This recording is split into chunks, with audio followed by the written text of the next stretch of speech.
So is being authentic overrated? Big eyelashes sell beauty products. Muscles sell weight loss. Fancy cars mean you're a rock star, right? Not always. Come on, let's face it.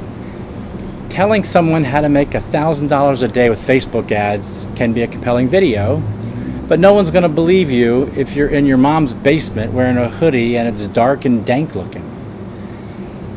Be you. Show us the real story. It's that simple. I have a friend, a real friend. We have dinners, we go out, we do things together, and she has a message geared towards being powerful. And when you look at her pictures on Instagram and on her Facebook feed and her website, her images are her with elephants and scuba diving and pole dancing, and she always has this big smile on her face, and she's always positive. She's very direct though, but it's not an act. That's her brand, that's her life, that's who she is, that's everyday life, that's what she is. That's her authentic self. On video, she comes across as just that, fun, whimsical, but in command.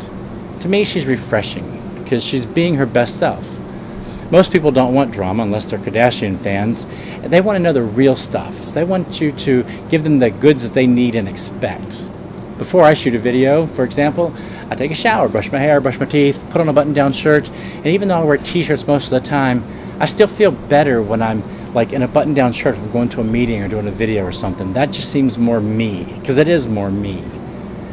I don't have to feel like I'm not being me by wearing a shirt like this, even though I'm in t-shirts 90% of the time.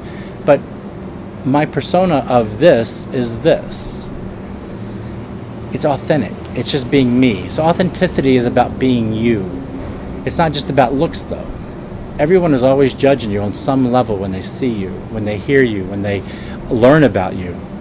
Authenticity is also about your story, your value, your promise, your ethics. It's how you conduct yourself on camera and off camera. Actors get paid to do a role. They get paid to act. When they're off camera, you read about them in the tabloids. When you're on camera, you are indeed playing a role, but it doesn't have to be fake or contrived. I tell people when they're on camera to be 20% bigger than you are in real life. You're just being your best self. That 20% translates on videos to the viewer, who will feel and understand you better and not be quite as bored with what you're talking about. You often hear the words natural, organic, flow, and these are all great words. I think they're buzzwords personally. I think people use them a lot. Or people say, I don't want to be that pushy person, and pushy is how you do it. That's you. But pushy may not be you. So you find that balance. Asking for a sale in business is good for the buyer, and it's not pushy if you believe in what you have to sell. That's being authentic. If I'm making these videos and I believe they're good, I want you to see them because I believe, in my bigger purpose, that these videos can help you. So you should buy these videos or buy stuff that I do or hire my services because I can help you be better. That's authentic, that's honest, that's really who I am.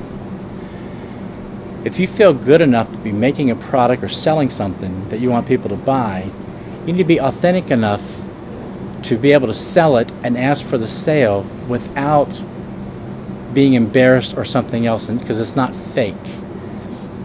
I think so much of it's about mindset. I think that authenticity is a big buzzword that I get tired of. I think people really need to assess what it really means. I think words like leverage and assets in business meetings are also big buzzwords, but they do have value. I think it's, don't think about how you can be authentic. Just be you. Just do it. I mean, you are who you are. There's no one going to change that. My friend, she loves animals. She knows herself. She shows herself with these animals and these powerful creatures everywhere. And she would spend time with them even if she wasn't using them in her personal life and in social media for her business. She also just uses them because that's who she is. They are the snapshots of her life. But I can tell you, she doesn't think about all the perceived optics and what's everybody going to think and second guessing. She's just being her, doing what she loves, and it just comes across that way. So what about you? What is truly authentic about you? Me, for instance, I laugh. I like to laugh. I like to make people laugh. I tell a lot of bad jokes. I tell a lot of stories. I think I'm witty. I try to get zingers in when I can. I just want everybody to laugh. I want others to experience joy and happiness and just laugh. And at the end of the day, that's all I'm going for. Some people have said that I'm attention seeking, that I'm insecure, that I have to have the last word. And if you know me, you'll know that's really not true. My agenda is really just to make you laugh or smile. There's a lot of times where I'm not the center of attention or trying to be that person. And I just let it go. Your videos have subtle cues about you and your personality and who you are. You know, if you're a travel writer and you do a lot of videos from the home office, that's far less authentic than doing videos from traveling to some exotic location. It doesn't mean you're not a travel writer. It just means that the optics for others requires a little bit more of a leap. You have to prove yourself a little bit more. So here's a true story. Recently, Jen and I were on a TV show, House Hunters International. And I wasn't really into it so much because I'm always the guy behind the camera, but I thought, you know, why not? Let's do this. So she's a travel writer, so being on the show, that shows that she's walks the walk and talks the talk, right? So now when she talks to magazine editors and drops that little tidbit of information that she was on House Hunters International, they cut to the chase because they know that she understands what the travel audience is looking for. And she is a better writer because in essence, she's a traveler every day living in a foreign country. So yeah, I mean, I've gotten some mileage out of it too, but it is who we are. And I say that because it's part of our story. It's part of Jen and Rick's story. It's part of Jen and Rick being authentic. It's part of our brands, and it's part of who we are. So the show really made sense for us to do. I mean, I'm sitting here now in front of these palm trees, right? And you can think it's a great set. Well, this is my balcony. If you go 500 meters that away, the Caribbean Sea is right there. And this is on my balcony, and we moved here because we wanted to move somewhere where there was an ocean and tropical. So we got it. That's being authentic to ourselves. That's who we are. So I can do a video here and not feel bad about, oh, some contrived set. I mean, if you want to think palm leaves are like Lambos parked in the garage that other people use, fine. But that's really not it for me. And don't forget that when you judge other people, they're judging you.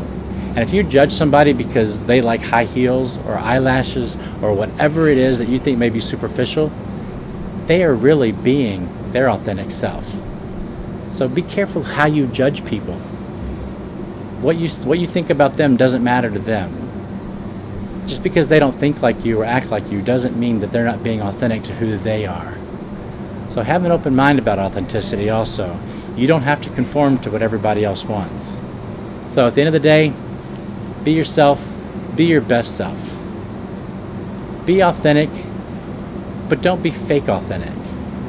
I know you know what I mean, and I know you know people that have been like this. So, is authenticity overrated? I don't know that it's overrated as much as it's not always sincere. So, be sincere, be you. That's authentic. Just be you.